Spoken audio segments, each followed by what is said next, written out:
Hi and welcome to the KSA Tech YouTube channel. In today's tutorial, we'll be covering how to embed a short video, animation or music file in a PDF document for use in a presentation on screen.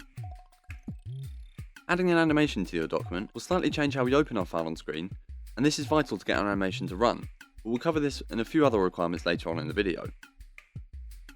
You'll see an option to add a 3D model as we run through this tutorial.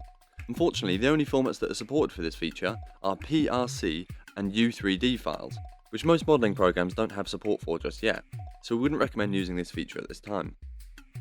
Adding an animation into a PDF document should ideally be done after you've already created your sheet in Photoshop or a similar program and exported it to a PDF, making sure that you've left space for your animation to be placed. If you're unsure on how to export your file as a high quality, low size PDF, we already have a tutorial to do this. So if you haven't done this yet, feel free to go and watch this tutorial, come back and finish watching this one. It's worth mentioning that you can insert an animation into an Indesign file and export it to a PDF directly. We wouldn't recommend this as it will lead to a heavier file that won't work as well on screen compared to if we add our animation once it's already been exported to a PDF using the settings shown in our reducing file size tutorial. It may also be useful when creating your pages to draw a small box as a placeholder for your animation to be inserted over later. Now we're going to look at how to insert an animation, video or audio file into a PDF and the process you must follow to show it on screen. First, we're going to open our exported PDF document using Adobe DC. Remember that this tutorial won't work if you're using Adobe Reader DC, as this program cannot edit documents, only view them, but they look very visually similar. Now that our file is open, you can see I've already drawn a placeholder box where I want my animation to be. I'm going to take a short animation that I produced from SketchUp in another tutorial and add it into this page.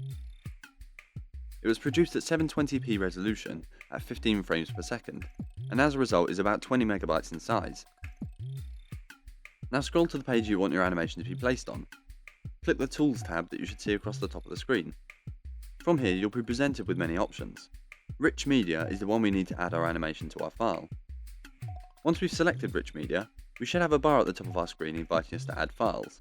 To add our animation or video, click the Add Video button.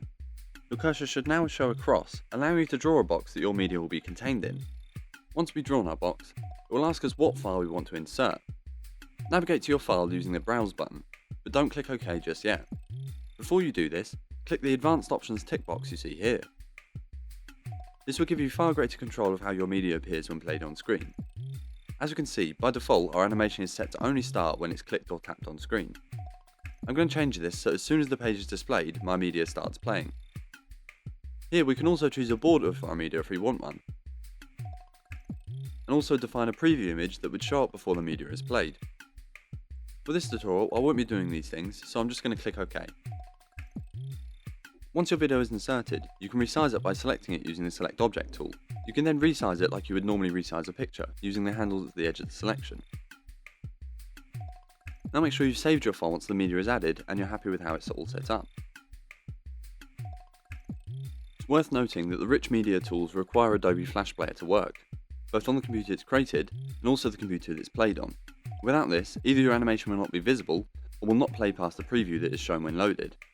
This of course shouldn't be a problem when shown on screens around the school, but you should bear this in mind if you're planning to show a Rich Media PDF somewhere else. Now we're going to go through how we can show these Rich Media PDFs when in the crit space. By default we use a program called Reader for our PDF files, as it's simple, effective, fast and fully touch compatible. However, this app will not recognise the Rich Media PDF file we've created. Rich Media files require an Adobe PDF program to view the embedded content. We have Adobe Reader DC installed on these machines, which means you'll have to use this to open your file in order to view it correctly. To do this, right click on your file, hover your mouse over Open With, and select Adobe Reader DC from the list that appears. Your file should now open in Reader DC with your media visible on the page you inserted it on. Now to go into full screen mode, select View and Full Screen Mode from the menu items. To exit full screen mode, press the Escape button on your keyboard. So, thanks for watching this tutorial. Feel free to check out our other videos, and don't forget to subscribe to our channel to keep up to date with videos as they're released.